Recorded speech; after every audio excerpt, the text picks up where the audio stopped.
MRW, up or Do you wanna down, balls serve or up, do you wanna balls down, return? POD. Which side is the sun, man? Are we serving?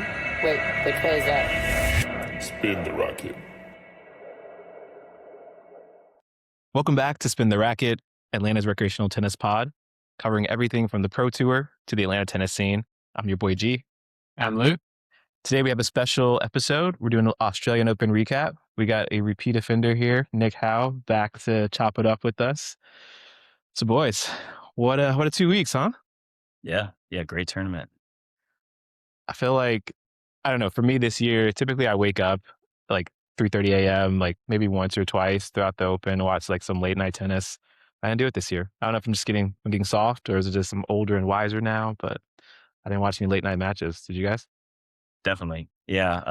Well, it helps having kids, and that would wake me up in the middle of the night. So I'm always waking up and just kind of checking scores. Yeah.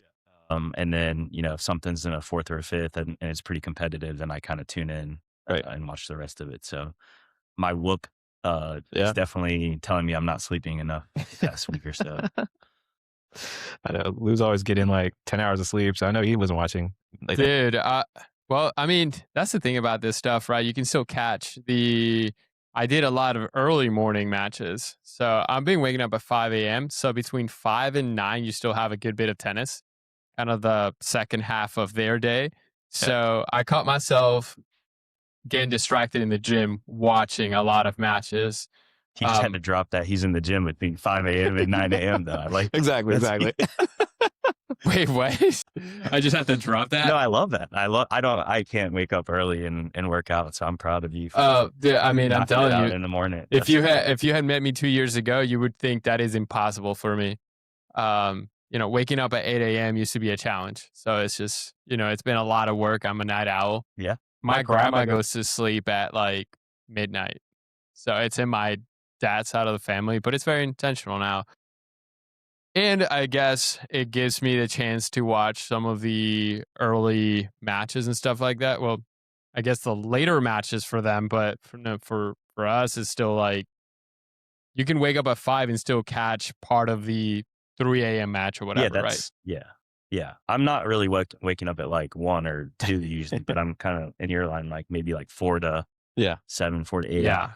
And I feel like there weren't as many 5-setters. Like in years past, I remember seeing more of those, but the last, few rounds, I feel like there's been some longer matches that have allowed me to do that. That's true. So, yeah. Are there any standout matches that you think of, like kind of just going back to the 2 weeks? Was there a match that you watched where you were like, oh, this was peak tennis?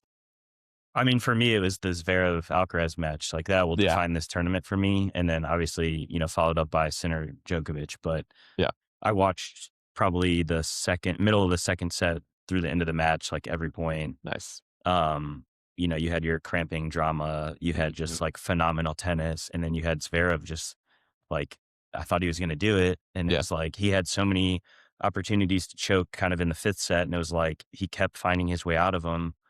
And he was just playing some unreal tennis, mixing it up a little bit more than he's been doing. And he serves at like 80%, at like 135 miles an hour. So I thought he was going to sustain it. He just needed one more game and like, just kind of classic, like just couldn't pull through. So that was kind of the match of the tournament for me. Yeah. Alcaraz constantly pulling the Houdini, right? Like, always. Yeah, that guy just has like an extra gear that he can find in these moments. It's insane. It was a record-breaking tournament in many ways, right? We're talking about heat. We're talking about the Zverev and Alcaraz match being one of, I think, like the third longest match in tennis history. You've got, obviously, Carlos getting the career slam. There's a lot of records that were involved in this Australian Open, if you think about that. Yeah, you're right. It's definitely a good tournament from that perspective. Even like attendance-wise, I think they were saying like early on they had like the most fans in attendance that they've had in a long time. So clearly they're doing something right.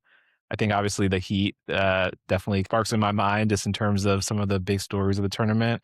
That you think about that Sinner-Sposiri match early on, and all of a sudden the heat index, bumps up to a 5, and it's like, all right, let's take a break here. Like, did you watch any of that? I did, yeah. No, obviously, follow the college scene pretty closely, and Spurs has been a beast for a while now. I remember he was winning matches when he didn't even play with his left hand. He could only like slice backhands because he had to have like wrist surgery. And he's still dicing people up. So I think that's kind of for me, just kind of recapping everything, the underlying story to me, which I don't think anyone's really talked about, but like American tennis, like they were doing really well this tournament. And it wasn't just, kind of like the standard big names. Like you had Tien kind of have his breakout tournament. Right. You had Spiz, even Ethan Quinn had a pretty good tournament. So now it's like you all of a sudden, we've had 4 or 5 Americans that have kind of been in the top 10 or 15 over the past few years, but like you've got these younger guys that are kind of fresh out of college, even Michael Zhang, like they're kind of on that 150 to, now Spiz and some of those guys are top 100, but they're going to just be on the rise. And I think they'll be in the mix, and they're all really strong players. For sure. Yeah. And just to give some context to the listeners, we were talking about the heat. So, Australian Open has this heat stress scale essentially. And so it takes into factors air temperature, radiant heat, humidity, and wind speed. And We're not editing that one out. That one out. Yeah. Humidity and wind speed in the air from all those. Yeah, bro. Like, what are the Australians cooking up over there? Like, that's hilarious.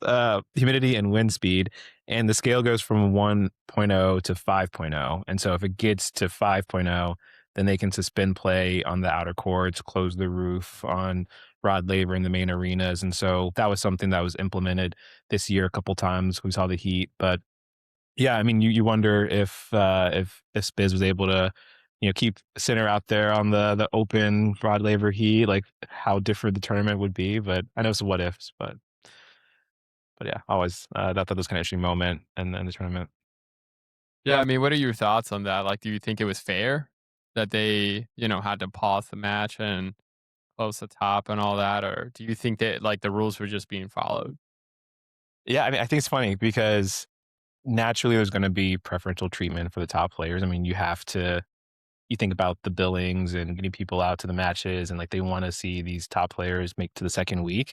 I think the Australian Open, I would just wonder like how much control the tournament has in changing the scale versus like, is it purely based off of data and science, or is there some little bit of like subjectivity into it of like, hey, it is, this guy is dying on court, maybe we bump it up to a 5. Like, I don't know how much of that was into play, but I do think preferential treatment definitely exists for the top players. And, as a fan watching it, like, yeah, I would love to see like a Sinner Alcaraz final. So like, I get it, but yeah, it's definitely not fair to the players who aren't ranked in the top. Yeah.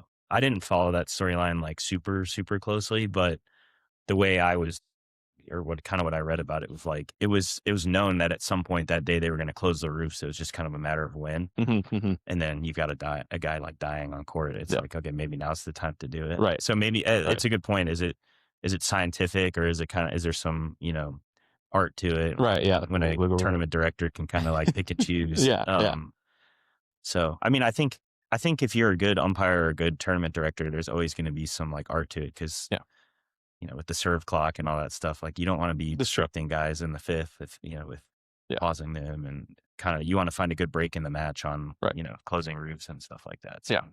Yeah. I think that's with like any rule, right? There's a human component, human element. Like you've got to have some sort of general guideline, but then you're going to have to exercise your own judgment.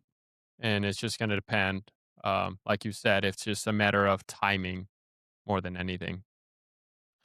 Yeah, I mean, I think so. Yeah, the heat obviously was definitely a story. I don't know if you guys saw, there was a clip that was circulating of Coco Gauff. She, after her match, her loss to Svitolina, she tried to go hide somewhere in the hallway and like smashed a couple of racket. And I guess she didn't think that was being captured. And, I saw it go on Twitter and IG and everywhere. And I know she commented on it. Some other players commented on it. I think Iga said that, they kind of feel like they're animals in a zoo. Curious for your thoughts on that. Like, should a player like that, who is obviously one of the world's most famous tennis players right now, just understand that, hey, the spotlight's on you and you're going to be watched at all times? Or should they have some privacy for these players in the slams? I think the the issue comes with the territory, and I'm not saying that the right way, but you know what I mean. Like the baggage comes with the job, right? It's just perks of the job. And from what I saw, this was done at she was still in the venue in like an area where other people have access, right? It wasn't like in the player lockers, or like in her hotel room or something like that. So it's still, let's just call it a semi-private area, but it's still within the tournament grounds. So I mean, come on, man. We live in a day and age where like everyone has a camera, everyone can hit record, and the footage can go viral. So unfortunately, there's a lot more access to the players, right? There's a lot more footage that can be created. And so you just have to be aware of that. Everyone that goes into the spotlight has to deal with that, right? And there's only so much you can control as a governing body at the what is it, the Open, the Slam, whatever. I think it is what it is, man. You know, it's just like on court, you have to behave. You do have to behave when there's people around. And that was an area where, again, frustration gets to you and you suffer the consequences and the ripple effect from that. That's just my take on it. Yeah, I mean, I kind of agree with that, but also I like what she did is not that bad in my opinion. You know, Yeah, like sure, obviously that's I'm not true. like some advocate for smashing your rackets and Right. stuff like that, but like She didn't hit a people kid. do it on court all the time, Yeah. and they just put it in their bag or hand it out to a fan and we move on. Like, I don't understand why that became such a story. Yeah. You know, there's been several women that have been on the other end of a loss to Coco Gauff that have done the same thing, and Right. it's like a non-story, and Yeah. it's just, you know, I think it just Good point. happens, and like give that racket to a fan, a little kid, and move on. Yeah. Yeah. I do. I mean, I kind of agree with you though. Like I think there should definitely be rooms that are private for the players to have kind of like a safe space at Mhm. tournaments. But like, if it's a shared communal room where people are running and working out and kind of warming up, then like, if it's being recorded, like you should know that, and they should just designate that to the players and kind of communicate that clearly. Like, hey, here's a spot where there's no cameras. Here are the spots where you're, you know, being watched. Yeah. I know. I feel like it's like kind of like a blend between both of your answers. For me, it is like partly it's not big of a deal. She cracked a racket. She didn't like go punch a kid in the stands or something like that. Yeah. Right. Like, do something crazy. But also she should know that she's a top player, and so there's gonna be eyes on her regardless. And you know, a lot of these tournaments like to have these little behind the scenes clips of players and posting it. So, but at the end of the day, it's not that big of a deal. She smashed a racket. Like who cares? Yeah, it's like exactly you said. It's not like she grabbed her coach and like started punching her coach in the face. You know what I mean? And then just calling him like a bunch of things. Like it's a racket smash. It's just taking out of a different setting, and so there's a whole privacy spin on that. News is news, right? It like stuff like this sells, and so I think it was just blown out of proportion.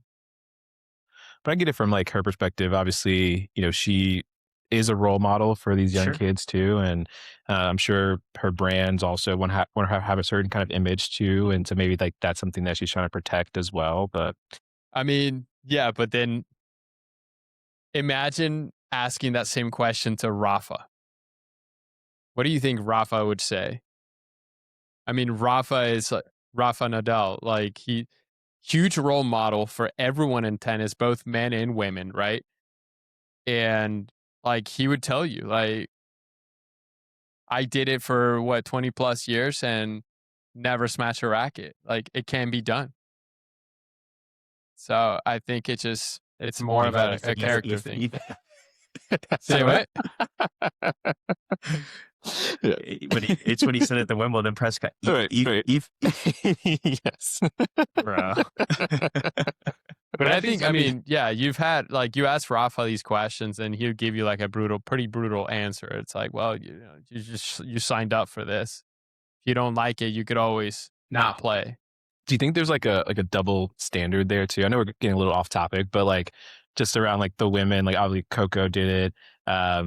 Sabalenka did it back at the US Open. It was a big story, but I haven't heard like any other male players. I'm sure they smash rackets too, but like, is it just not like a splash worthy story if it's not like a top female player? Like, Maybe. I don't know. I could be, and we just haven't heard about it. But I feel like the men just do it in front of everyone on court and just move That could on. be. Like, Yeah. It's just not as big a deal for men. More discreet on it and Yeah. on behind, into the, pre-match area or post-match area and then do it. And Yeah.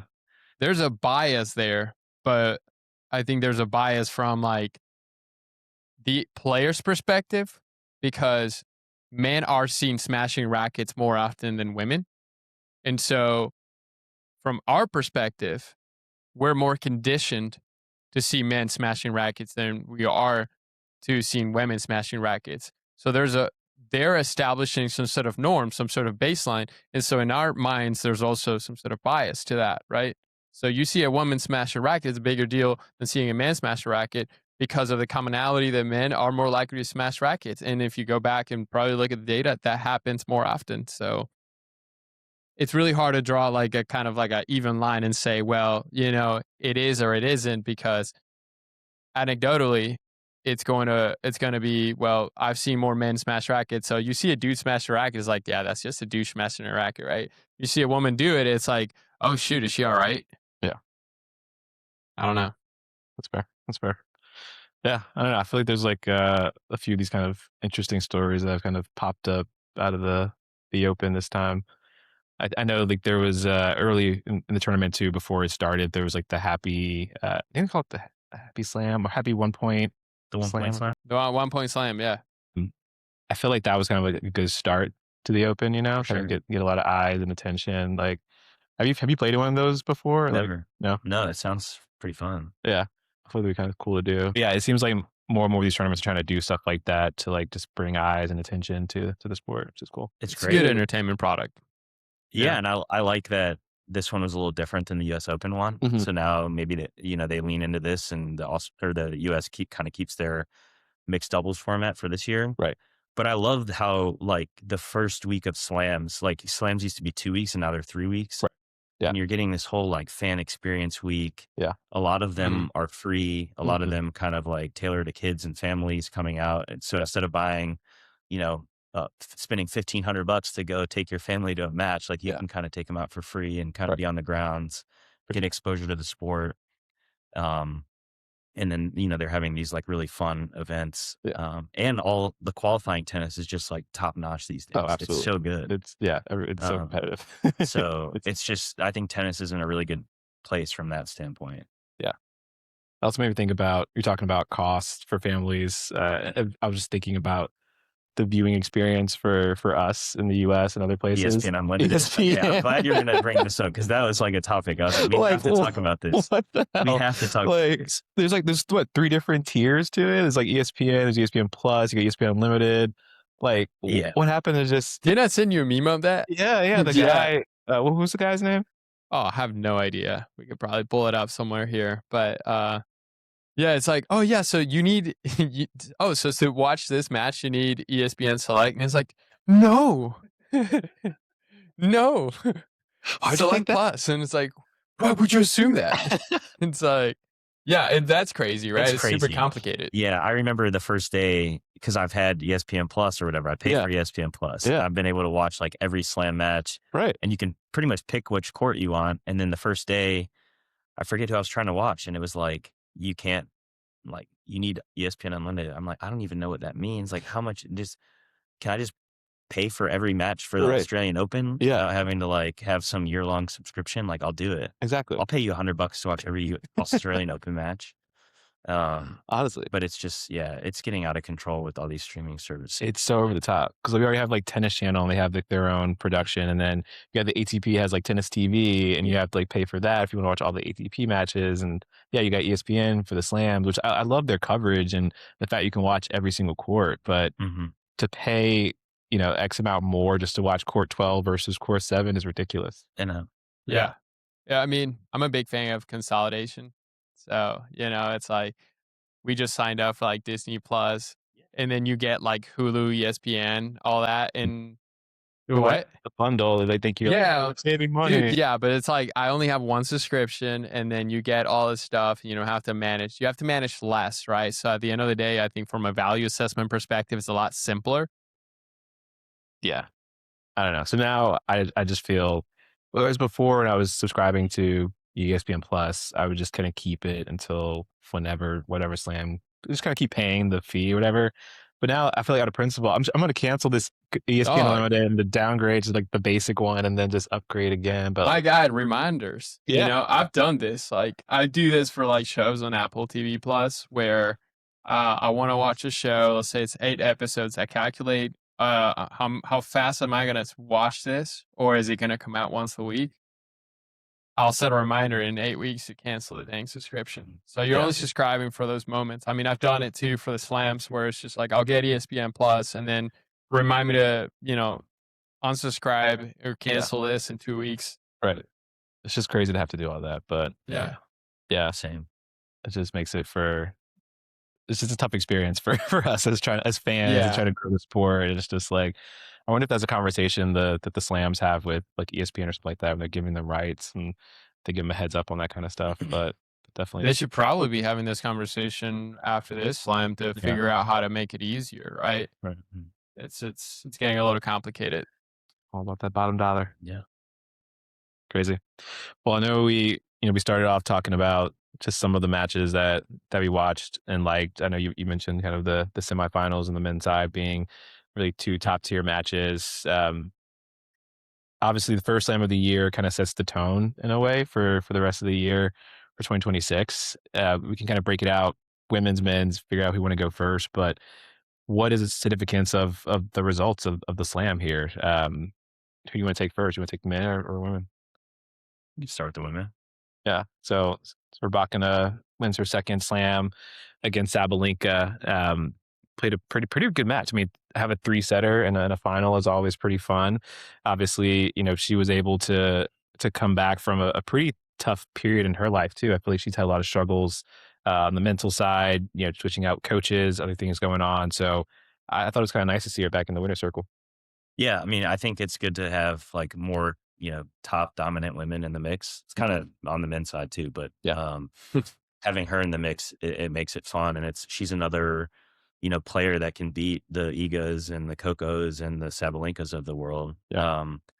And I guess my kind of main takeaway as it sets up for the rest of the year is it going to be another year of runner-ups for Sabalenka? Yeah, because right. I feel like she is like, she kills everyone on the way to finals. And then it's not like she's playing bad in finals. It's just she tends to go up and she always loses like these close 3-set matches. Yeah. And heartbreak. And to her credit, I mean, she shows up at the next one and does the same thing. Right. I just feel like she could have, I don't know how many finals she's lost now, like 4 or 5. Yeah. She could have. It's racking up. She could have a lot of Grand Slams now if she, kind of finished the job on some of these tournaments. Yeah. I feel like honestly she needed to get the match to like a couple tiebreakers if she would have won, because she doesn't lose tiebreakers. She was up, I think 2-0 in the third. Oh, really? Yeah. I watched a little bit of that match. She won the second and was kind of like finding her form, got an early break. And then I fell asleep. I don't know what happened, but I was surprised when I woke up that she had lost. Yeah. Yeah. No, it was cool to see. Like I said, that's a good run from Rybakina. I think also seeing like Svitolina make it to the semis, I thought was good, or Mrs. Monfils, depending on how you look at it. But yeah, that was a great run too. She's always so solid. Yeah. And she has been for like, I don't know, a decade now. Yeah. I mean, it's crazy. Her and Monfils, their longevity is crazy. I know. Tennis power couple. Yeah. Crazy what you can do when you take care of your body. Yeah. Yeah, exactly. Yeah. Not to get into the men's side yet, but yeah.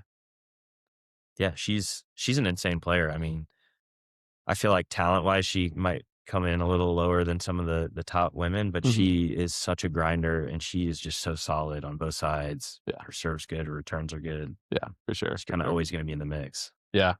I thought it was a good run for some of the Americans too. Obviously, Coco, she lost Svitolina, but had a good run. Bassin Keys, Pagula, but they all played pretty well. I think Coco has to figure out this serve. It seems to be something that's just hanging over her head like a dark cloud. Obviously, she has so many different weapons that she can rely on to still win matches, but it seemed like in that match, at least against Svitolina, everything kind of just crumbled for her. It's a big confidence problem. Yeah. When you're struggling with a shot. Like what a what a blessing and a problem it is to have an issue with a single shot as a tennis player, right? Like when you think about it, like I'd want to be in that position where the only thing I have to lock in is my serve. Wouldn't that be nice? So like if you think of it from like kind of a different perspective, it's like, shoot, at least the silver lining and the problem is simple. At least that's the only area that she really has to put her focus on. The problem with something like that is that when it's not going your way, you feel like everything stacks on top of it and just crumbles, right? Like because you're like overthinking a particular shot. I mean, I'm obviously been in that situation, so it could be where to the point where you forget about the rest of your tennis, right? You forget that you have a forehand, you forget that you have a good return, you forget you have a backhand you rely on, and you hyper focus on the one thing that isn't working, and boom, which I think is what happened. I mean, the serve. You guys asked this question, serve or forehand, and they like she's evidence. It's the serve. Like you got like, and she's good enough to get to quarters and semis with a shaky serve, but like. You have to have a serve. Like it's kind of like the basis of like your entire, tennis game. Right. And if you can't get up there and confidently hold serve, like your chances of being really good players is just slim. Yeah. I agree. And it's so mental because you're like, it is the one shot you control. Yeah. Yeah. It's not like, hey, I've got to run to this ball. They're hitting it high and heavy. I got to adjust. It's like, so true. I'm tossing the ball up and I just can't put the ball where I want to, or like my timing's off. That makes it more frustrating. It's more frustrating. Yeah, it's a total mind. It's a total mind. It's like, what's my excuse? I literally can't. Yeah, that's all on me. I can't do this. Yeah, it's a quintessential tennis shot. Whereas like as opposed to we were just talking about this, like as opposed to tennis, team sports, tennis it's like everything is up to you. This is you distill it down to the serve. It's the one shot where everything is up to you. So, I mean, it's a kind of a make it or break it situation. Yeah. You mentioned all the Americans, but you left out Eva Jovic. Oh yeah, that's right. She had a great. So I think there were 4 Americans in the quarterfinals. That's right. She beat Pagula or not Paolini. Beat Paolini. She's a beast. What else did she had? Yeah. Obviously, she came up against Babosa and Sabalenka. But yeah, no, that's a good run for her. Yeah, I mean, I think she's going to have a really good career. Yeah. Who are y'all kind of keeping your eyes on for this year? So obviously, we talked about you hopefully Sabalenka doesn't have a bunch of like runner-up finishes. But is there a player who you think is going to dominate this year, or will Coco get it together and defend the French Open? Like anything to watch for that? I mean, I think it's going to be kind of similar to last year. Like, I think you're going to have like potentially 4 different women again. Like, I just think that's kind of like where we're at. There's 5 to 6 women that could win any Grand Slam right now. Yeah. So I agree. It's kind of a free for all right now. No one's like dominating, Had Sabalenka won this final, it would look a little different, right? She'd be maybe starting to make a cut above the rest, but the way it sits, I'm disappointed that Anisimova didn't go further, right? At least you've got beaten by Pegula. Pegula got beaten by Rybakina, so at least it's like, well, that would have been a battle regardless. We were going to have an American go against Rybakina regardless, but I'm still hopeful that she can continue that upward trajectory and, make herself like one of those top 4. Yeah, I mean, I'd say she's done it, 3 Grand Slams in a row now? Mm-hmm. So I would consider her there. I feel like she's kind of taken that step and she's been sustaining it. So, yeah. Before we shift to the men, just on the topic of women tennis players this year, there's a little rumor circulating about a former GOAT maybe coming back to the tour, play some pro tennis. Do we think Serena Williams is going to make a comeback? Singles or doubles, or is this all just marketing media hype? What do you think, G? I think part of it definitely is a little bit of hype, just kind of everything that they've done in their careers, Venus and Serena, has always been kind of on their own terms on the page. And so I feel like she's liking this kind of game of like, oh, I'm going to do this, but I'm not going to tell you if I'm doing it or not. Like she did like an interview and she was just playing very, very coy. I think realistically where she's at from like an age perspective, stage of life, 2 kids, all of that, I don't see her being serious enough to like try to play singles again. But I could see her doing like a doubles run with her and Venus, maybe just going out there playing some doubles matches, like a U.S. Open type wild card or something like that. Yeah, I could totally see that. Yeah, that's kind of, I think for her, even going back to when she was playing all the time, like, I mean, she was obviously dominant like most of the time, but she would even ebb and flow with her like, do I really want to be playing tennis right now? Right. Yeah. And then she'd show up and she'd be like motivated one year and she'd, run away with everything. But I think when you step away from tennis sometime, like when you really love it, it's like, damn, I kind of miss that. Like, right. Yeah. I haven't had that fire or that competition in a few years. Like I could still play. Yeah. Give me 3 months and I'll be right back to where I was. And I'm with you. I don't think she's going to go out and play like a full, summer of singles, but I could see her showing up in like, a DC and New York for a wild card or something like that. Right. Yeah. You wonder if it's like a Venus is asking her like, hey, like maybe this is my last year. I want you to like do this with me. And like, she can't tell anybody about it. So which would be awesome. Really cool. Yeah. Yeah. Or have her come back and be one of the like mixed doubles teams. Right. Yeah. I feel that's kind of cool. Just like throw her and Fed in there as a mixed doubles team and just one of the 16. Oh, people go crazy. That'd be insane. Can you imagine? That'd be so much fun. That'd be fun. Yeah. That'd be like, because Fed can still play too. Exactly. Yeah. No. Didn't he like beat Rude in that like little warm up thing? Tiebreaker. Yeah. It was good tennis, man. It was like, I cried a little. You're like, oh man, it still has you can't help but cry a little. You're like, man, he still got it. Don't lose practice tiebreakers, or you're by far a worse player than that person. You gotta be careful out here.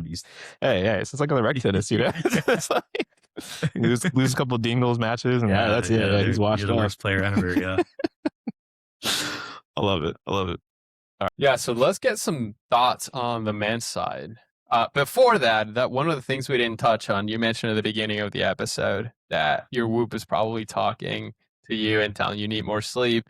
I think all three of us are Whoop users, right? Yeah. We're all on Whoop. What do you think about? Say what? I mean, hey, let's go. We're open. We're open for business, man. What do you guys think about the whole controversy of like, Alcaraz being asked to take his Whoop off and all that stuff? And I think Sabalenka made a comment about that. Like, we're just tracking our health. What's wrong with tracking our health and recovery? Like, while we're playing the tournament. Thoughts on that? Yeah, I mean, I think you should be able to track anything and everything in today's age. Like, I don't know why you wouldn't. And if it's going to put the best product out on the court and prevent these athletes from getting hurt and missing other time or getting sick and, not being able to perform, data is just data.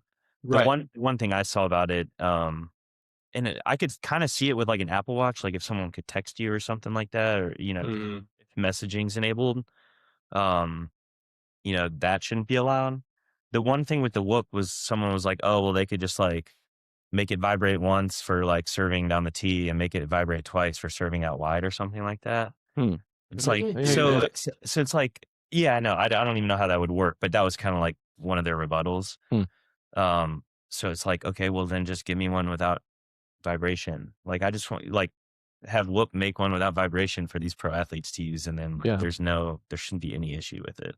Right. Because it's already like, on court coaching allowed and everything already. So it's just like, what is the issue there? It doesn't, I don't get it whatsoever.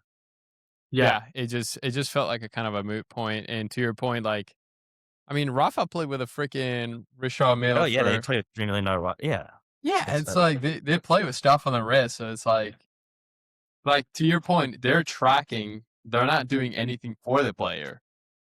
It's just a tracking device, and I mean, I imagine Whoop has that being like locked in where you can't just get it to do random vibrations and stuff. Yeah, and that's like it's not like the Whoop has any type of data when you just look down at it.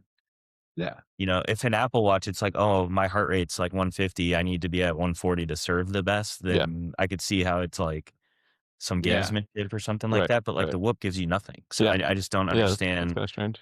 It's literally just a band. And it tracks data. Right. So, it's supposed to be seamless. It's supposed to be so that you don't think about it. Right. So I don't know. It's interesting, but it was pretty funny to find out that Whoop like shipped a bunch of like their underwear. Did you see that? Yeah. So they overnighted a bunch of like their Whoop underwear so that the players could wear the tracker inside the underwear. Because, they have underwear where you can take this off of the wrist and then put it in a particular pocket. I know that. Yeah, so they've got their own underwear and stuff. So they shipped a bunch of this stuff to the players overnight, like, hey, we're going to fix your problem.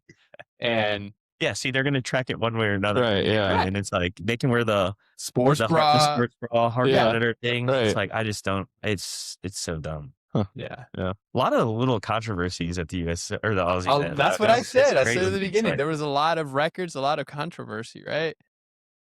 Crazy stuff. But all right, so let's talk about the men. What were the key takeaways? So obviously, I think semis and beyond, like, it just went crazy. What do we think about pre-semis? Like, anything you guys saw that? I think you mentioned TN, for example. Almost predicted him coming out of that quarter. Almost, but he asserted dominance with Medvedev. Yeah. Where he had kind of been going like 5 sets and all that stuff. All of a sudden, he just went. Did he win in? Yeah, I think it was straight sets, right? Pretty easily. Mhm. Yeah. Yeah. I mean, in the lead up to the Aussie, it looked like, Ruud and Medvedev and, the Zverevs, the Tsitsipas's of the world had kind of like, they were all worn down at the end of last year, not playing that well, kind of like down on life. And it seemed like they had kind of like a little, renaissance, and we're starting to play better ball and kind of, could be factors again. And I think that early on they were playing pretty well, and obviously Zverev had a deeper run. Mm. Ruud obviously lost to Shelton, but I think he's playing better, and I think he'll be more in the mix this year. My takeaway though is and we all know this, but it's just, you've got these guys at the top, and then you have everyone who's chasing, and at some point, they just are getting worn out, and they come back and they improve and they get close, and they still just come up short, and that is just demoralizing. I think of a guy like Demon. Yeah. Demon is an absolute monster, but he just for him to beat a Sinner or an Alcaraz in a Grand Slam, it's just going to take a Herculean effort. Yeah. And maybe one day he clips off one of them, and then he's going to have to play the other one the next round. Right. It's just, I mean, he does everything right. He's getting better. He's got some shortcomings, but at what point do these guys just is enough? And just either walk away or just kind of I'm going to focus on other aspects of my life. Yeah. Keep, I don't know. Yeah, because he's a very progressive guy. He's got great trajectory, right? I think Demon has just been progressing his level in tennis over the past 3 years very, very consistently, right? But then, as you see, you've got Djokovic as an example. He's gotten better over the years, right? He didn't just stay GOAT and then just won everything. So you look at Carlos and you look at Sinner, and they're testing each other, and so they're also on this upward trajectory. So you feel like the two guys, let's say an Alcaraz and a Demon, they're both moving up, but you feel like the gap is so big that they're there's no way for Demon to close the gap, right? Because these guys, your Sinner and your Alcaraz, they're also getting better with every tournament. So it's not like they're just there and then you're working close. You're not moving towards a static target. Yeah. I think the other thing is just every top guy is good on every surface these days for the most part. So it's there used to be oh yeah, he's going to win on hard court and grass, but so-and-so is going to win on clay. Right. Yeah. And now it's you're kind of ending up with the same quarterfinals on every single surface, and kind of pretty similar results for the most part. Yeah. And it's just everybody's game is pretty much so well-rounded. They I can't think of a guy in the top 10 that really has a massive weakness. Yeah. Some of it's mental, some of it's variety, some of it's coming to net, but they're all solid B+ at pretty much every component of tennis. Yeah. And there's just not much separating them. But then there also is a lot separating. Yeah. them, Yeah. It's just results speak for It's just themselves. an interesting time. Yeah. And it's, there's just so many cool players and cool personalities in the top 30, top 40. Mm-hmm. But it's like they win their, 2 or 3 matches and then it's just, there's no more room for you. Right. Like, we'll see you at the next tournament or something, No, for sure. Yeah, I feel like for me, I think I noticed a lot of retirements and withdrawals too, just from the tournament. And I'm curious about that and what that means for the year. But, no Draper, no Arthur Fils. Menchik had to, withdraw from his match, which Musetti. Musetti retired early. So Djokovic had a nice little path to get to the final. Well rested. But yeah, I'm curious if that, again, is just the cumulative effect of just the grind on tour. Like, are there things that we can change to make sure these players can last a full season? Or is it just kind of, hey, it's just their body and naturally they're going to get injured? But that's something I'll be curious to kind of see the rest of the year and like how that impacts the tour. Yeah. They could start by letting them wear whoops. So they can see. Yeah. Yeah, I mean, I think injuries are always going to happen. It sucks when it's some of the, the Drapers of the world who you think they could, be in the mix. Yeah. But yeah, I mean, it's so physical nowadays. And this just goes back to like every match you're playing, whether it be qualifiers or a final. Yeah. Like everybody can beat you. It's going to be physical. There's not many like just true, walkovers, so to speak, anymore. Right. Like everyone's got game. You're going to have to bring it physically for 5 to 7 days in a row. And for a Grand Slam, you could be on court for 6 hours these days and you're going to have to be doing it again, within 48 hours. Right. So it's just it's a grind. I mean, these guys are athletes. Like you're going to have injuries. That's true. Yeah. That's what makes it all the more impressive what Djokovic is doing still at this age. And in a final of a Grand Slam, like obviously he takes out Sinner, but you got to get to the other one too. So had a good enough battle against Alcaraz, nothing to be, ashamed about. But yeah, you look at him and just how he's still out there and still playing at such a high level. It's so impressive. Mm-hmm. It's very, very impressive. I mean, that, not to kind of derail us a little bit, but it kind of brings me back to Cristiano Ronaldo, how he's going to be competing in the World Cup this year, right? You've got these sort of athletes, Djokovic, Cristiano Ronaldo, Tom Brady, who are just like the pinnacle of longevity in sports. And I think Whoop, I think Whoop posted the statistics or like the metrics for Cristiano Ronaldo, and it's ridiculous, dude. That guy runs like it so tight. It's such a tight ship that he runs.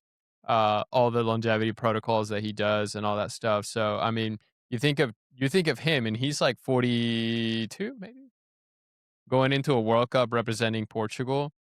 And so you go back and you look at Djokovic, it's just like, well, if he's kind of in the same boat, like it's attainable. I mean, I wonder if you put a Whoop on Djokovic for a year, what his metrics would be. It's probably stupid, right? When you look at like his Whoop age. Right. Mm-hmm. I know, but it's just like, they spend so much on their bodies and try to like extend their careers and extend the performance. Yeah, LeBron James, another one. Yeah. So it is, it makes sense. He's like my favorite athlete of all time. Oh, LeBron. Yeah. No, it's again, they're machines, and their discipline is just it's kind of crazy, and I'm always jealous of it. Like, dude, just giving up gluten one day and having it again, or like Tom Brady, he never had like even berries or something like that. It's like, how do you live day to day? I mean, I guess you could just pay a chef and whatever, but like, I don't know. I like. Yes, it's the sacrifice they make. It's crazy. It is like, I can barely do dry January, and it's just like they're out here doing all these restrictive things.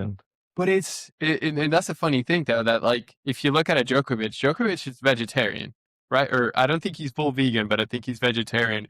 And he talked about like the reason he quit meat is because of how much work the body has to go through to process that to metabolize that meat, right? And so for somebody like him who's on court all the time, he needs something that's like really easy for the stomach to process because he never knows when he's going to be on court. Then you've got somebody like Cristiano Ronaldo. He's got more like a flexitarian diet. So he does have fish and I think some meat. but it's also kind of a Mediterranean diet like Djokovic. But all that to say, I don't know what LeBron's diet is like, but there's not just one way to achieve that. No. Right? There's not like the ultimate diet. They're each doing something slightly different, but you see like the results. I'm sure there is like a true middle, but they're all so close to it that they're achieving these great results at like, a 40-year-old athlete performing at the top level. Yeah. It's insane now. Yeah. The one thing in common is having money. Exactly. The second, being able to pay for all that stuff. The second is insane discipline. Yeah. And I'm sure their diets are kind of based, sport dependent. Djokovic has got to be out in the sun in 100-degree heat for 6 hours. Ronaldo and LeBron have shot clocks and, game clocks. But yeah, it's phenomenal. I mean, what he's doing and what he did was crazy. Like, I thought he was outplayed by Sinner, but he just kind of buckles in and he wins every big point. Yeah. And it's crazy to see. Yeah, I know. I mean, I think Sinner was 2 of 18 on break points in that match, which is just like, it's unheard of if you think about that. Like, on big points, Sinner won 2 out of 18 against Djokovic. And that's like, I will say, I'm a big Sinner fan. I don't think he looked as great as he has in certain events recently. He kind of had that, at the U.S. Open last year where I was watching. Oh, dude, that was exactly what I was thinking. He didn't really like seem like himself. But then quickly after that, he kind of like fixed his serve and got a week off and kind of came back. And at the Nitto finals, he looked great. So I really thought he was going to take this off season, not have the suspension looming over his head this year. And I thought he was going to come out. And I honestly was expecting him to kind of just roll through this tournament. Yeah.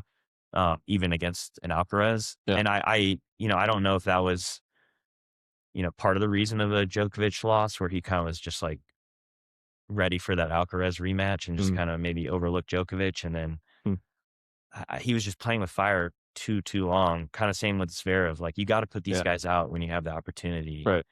Because if you let them hang around, they're too good. Yeah. And what Alcaraz and Djokovic have done pretty much better than any tennis players I've ever seen is they play to the crowd, or there's something that they find from the crowd. So Alcaraz obviously is a little more joyful. Oh yeah. Djokovic kind of has this like, bad guy Villain. Yeah. But they fuel them and they find this extra gear, and it's crazy because like with how good Sinner is, it's like he still just doesn't have that.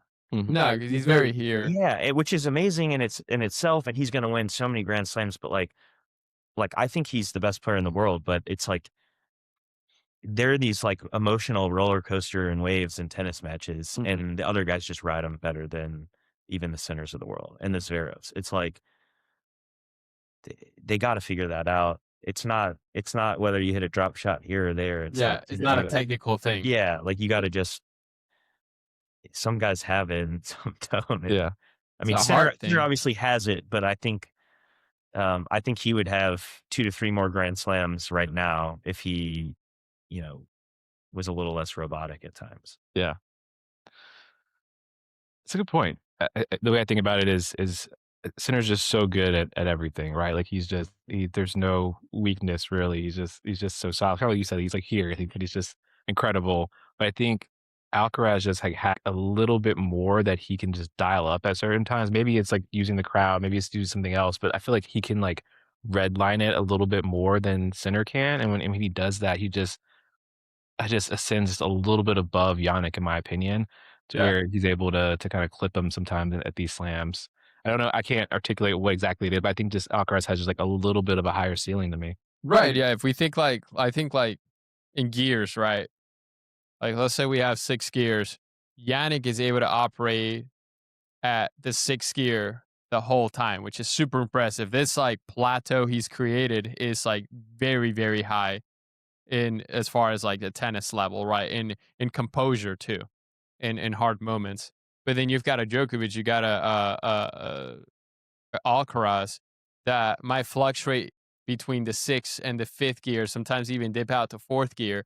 But then in the right moment, they find that 7th gear that you think it doesn't exist, and all of a sudden they tell you there's a 7th gear to be found, right? So That's what it is, but it's we've known this, right? Alcaraz has his ups and downs, and then Sinner's a lot more consistent, but the peaks of Alcaraz are higher than the plateaus of Sinner. Yeah. I mean, this one's tough for me because again, Sinner's my favorite player. Your heart pulling here. Yeah. I think I see what you guys are saying, and I believe that when Sinner's redlining, no one can touch him, not even Alcaraz. Okay. When he's redlining, he takes the racket out of every single person's hand, Alcaraz included. The problem and the reason I don't think he hits that seventh gear enough is because he's almost too machine-like. Mhm. And he's such a nice guy. And I'm not saying the wins and losses don't really like kill him or eat at him or like he doesn't care, but like Carlos plays with tennis with such like just pure joy. Djokovic will literally die on court at times. Like it's crazy when you watch him lock in. Like he just finds this psychotic gear. I think Sinner's just like, he's like, man, it'd be great to win this Grand Slam. Well, I think it goes back to what He doesn't want it enough. No, it's not a want, man. It's just it's I not don't- life or death I don't for him. think it's a tennis gear, is what I'm saying. Like, It's it's a an mental gear. emotional, Yeah. it's an emotional side of things, and it's more of a. And I think this is why Alcaraz, in your guys' view, is like, hey, he's got that, he's in fourth, he's in fifth, and then he jumps to seventh. I think that's just him riding like the wave and timing it up. Like if you watch the Zverev match, he's down 5-3 in the fifth set. Zverev just hit this insane on the run, like down the line passing forehand. And in my head, I'm like, I mean, he's just fought off 10 break points this set. Like he's winning this match. Yeah. Alcaraz just comes out and he gets a hold. He's down 4-5. Yeah. And then all he does is he's walking to the bench is he just starts like getting the crowd into it. And the only thing that's doing is just messing with Zverev. Right. And it's like, hey, I'm still here. Like that has nothing to do with tennis. Like, So you're saying Zverev- there's a crowd component. Zverev was the better player in 4 out of the 5 sets of that match. So He you're served for saying- the lost it. He served for the fifth set, lost it. He was outplaying Alcaraz that entire match. But Alcaraz just like he knows how to read, oh, this guy chokes. This guy has like mental lapses at times. And at 4-5 in the fifth set, he's just like taunting him almost. I mean, I think we all know Zverev can choke. Yes. But Sinner doesn't have that. Like Sinner's not going to do that to the guy. Like he's just going to go line up and, He's going to go play his tennis. he's going to go. Yeah. And he kind of had that opportunity against Djokovic, and like, Djokovic played a great game to hold at his 5-4 service game. But like these really, really like the elites, they find these ways to just like, mentally get into their opponent's head or like make it not about tennis at that point. So you basically just proved that the crowd is part of the game. 100%. And the players that are not using the crowd to their advantage don't have that extra edge. Yeah. And in my mind, it's not a tennis gear. It's just like it's like a using momentum or something like that. It's an entertainment factor, right? You're an entertainer. I mean, you go to watch a tennis match, and it's if you were to categorize a tennis ticket, it's technically entertainment. Yeah.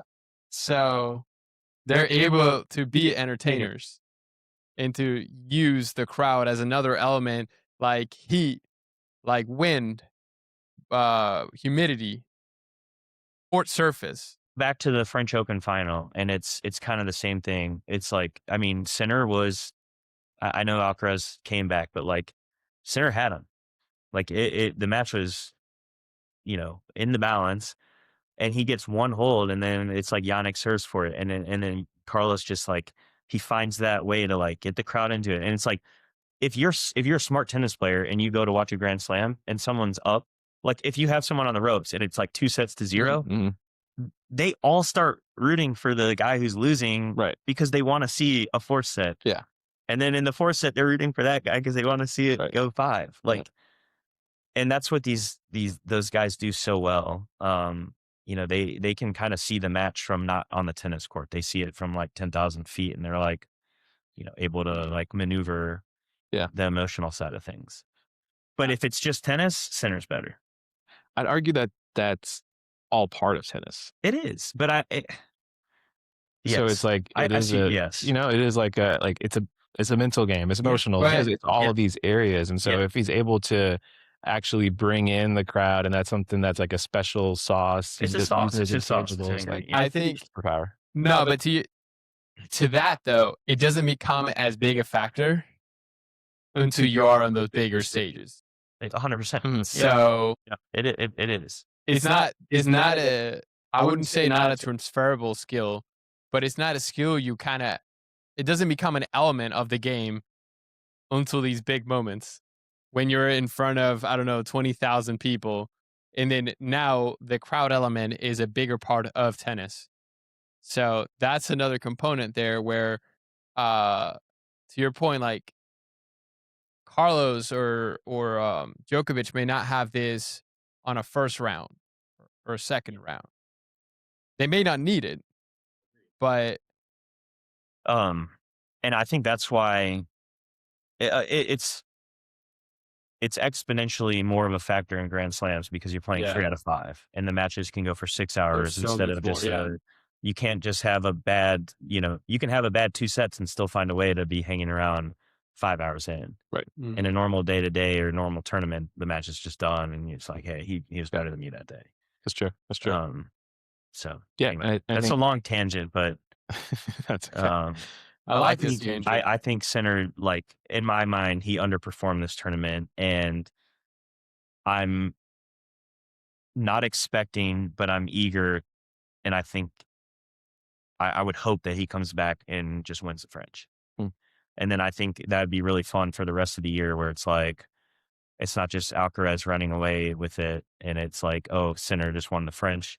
They both have the career Grand Slams now. I think that'd be a really interesting story going into Wimbledon and the US on the back half of the year. Right. Where it's like Alcaraz, 22, youngest man to get the career. Sinner does it at 23 or whatever, like 2 or 3 months later. That'd be sick. Right. Yeah, and just to put a pin in the Alcaraz Zverev semifinal, I know you talked about the moment like Carlos going to get in the crowd into it. Obviously, there was a point too in the match where Alcaraz was cramping and got a medical timeout. It kind of plays into our earlier topic just around preferential treatment and again the heat and all of that. Like that moment, did that change the match in a way for you? Like how significant was that moment, you guys think? I mean, I don't know that it changed the match because I think Zverev ended up winning the next couple sets. But I think it's part of that whole like, hey, he's just going to mess with his opponent's mind a little bit. And Zverev, like, if he could take the focus off of tennis for a second and make Zverev think, that, he was playing outside the lines a little bit there. Remember he like walked to the net like he was going to like retire and just that's turn to his chair. I was kidding. Yeah, no. And those dudes know each other too, which is like, and that's where I go. It's like, do they not like Zverev, or are they like cordial enough, and it was just like a joke, or like I don't know. But that was the best match of the tournament in my opinion. That'll define the 26 Aussie Open for me. Yeah, I think I watched Patrick Mouratoglou go over this topic, and I mean he can be controversial at times. I think he made a good point. I think there isn't a rule where if you're cramping, you automatically get a medical timeout. But what he said is like everyone at the tournament that cramped got a medical timeout. So it's not like it's against the rules or anything like that, but everybody got it. So it's kind of the same thing as with like the Sinner and Spizzirri match. It's like when the heat index reached a certain level, everyone stopped. It just so happened that Sinner and Spizzirri were, where they were. Kind of the same situation with like Carlos and Zverev. It's just the stakes were higher, but there's other people in the tournament that cramped and also got, medical attention. It's obviously when the stakes are higher, it's like, should this happen? Should this not happen? Frustration and feelings go high. And obviously Sasha wants to say what he wants to say, but the game is the game. That's true. Yeah, I think another controversial storyline that just really wasn't that big of a deal. It's just Yeah. there's a lot of these like little Dude, the Australian Open made headlines. Yeah. Yeah. Well, they had to put headlines out there because no one could access any of the matches to watch them. Limited. Yeah, So dude. we had to read about these little controversies, I guess. Yeah. Honestly. No. You But didn't yeah. see it live. Honestly. But yeah, I mean, so obviously you mentioned your dream and hope is to see Sinner win the French Open. See a little bit more back and forth. What do you see, Lou, in terms of this year? Like, who do you think it's going to be? Another Alcaraz Sinner back and forth? Is there a third contender that we don't know who's going to come up and win their first slam this year? Like, what do you think about the landscape? To your point, Carlos just ran away with a buttload of points. So he definitely put a wedge there between him and Sinner when it comes to points, and Sinner potentially having the number one spot right now.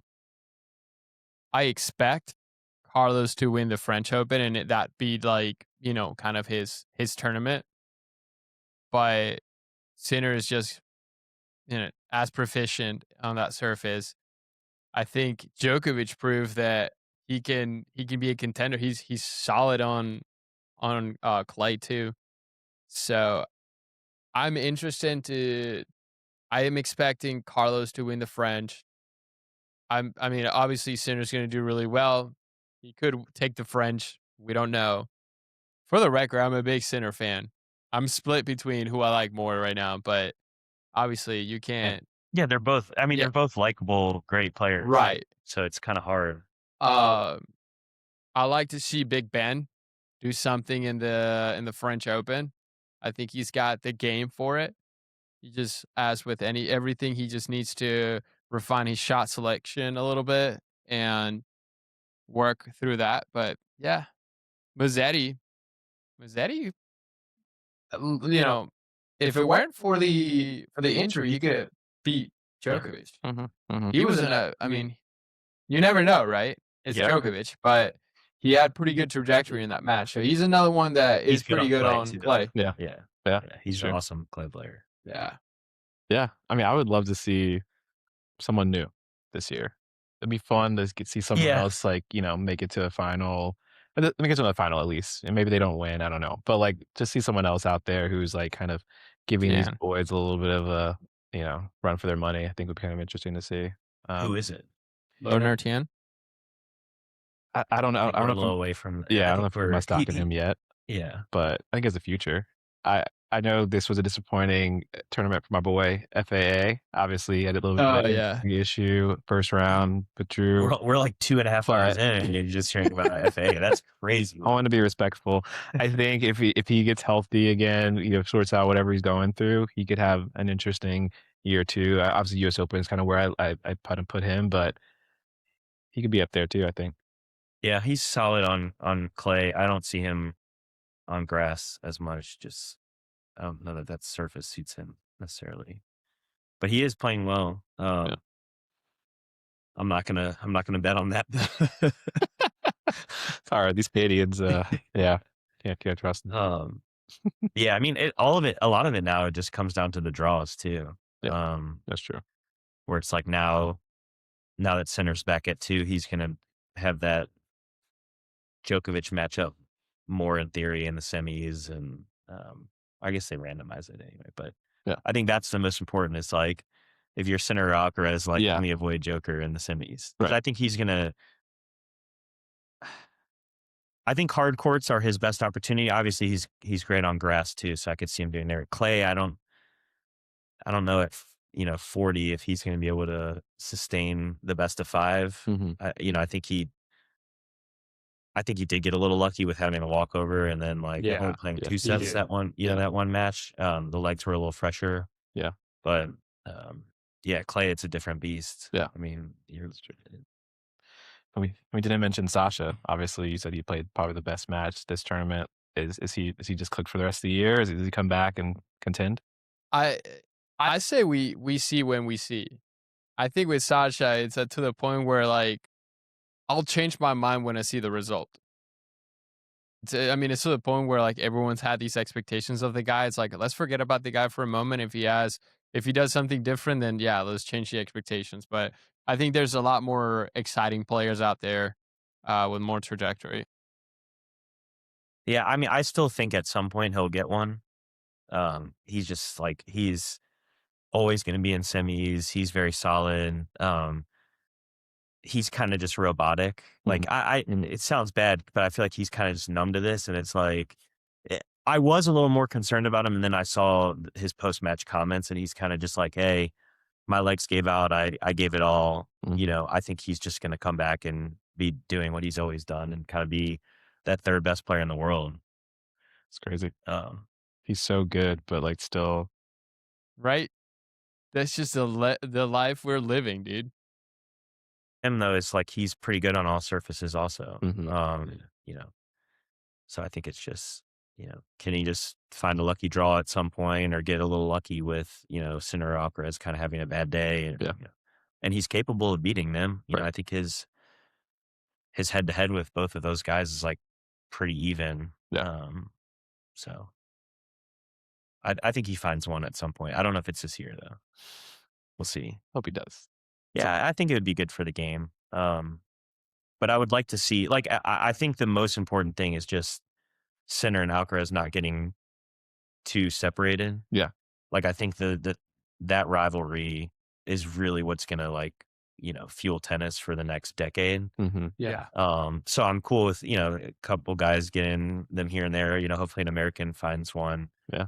But I think so long as that gap is kind of like within, you know, a handful of slams. Yeah. And they both continue to keep winning. I think that's what's like most important. Right.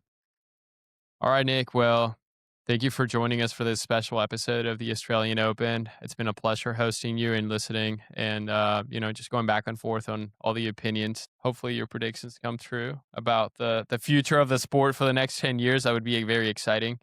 So to everyone that's listening or watching, thanks for watching. Thanks for listening. I'm your boy, Lou. I'm G. Keep on spinning. Thanks, guys.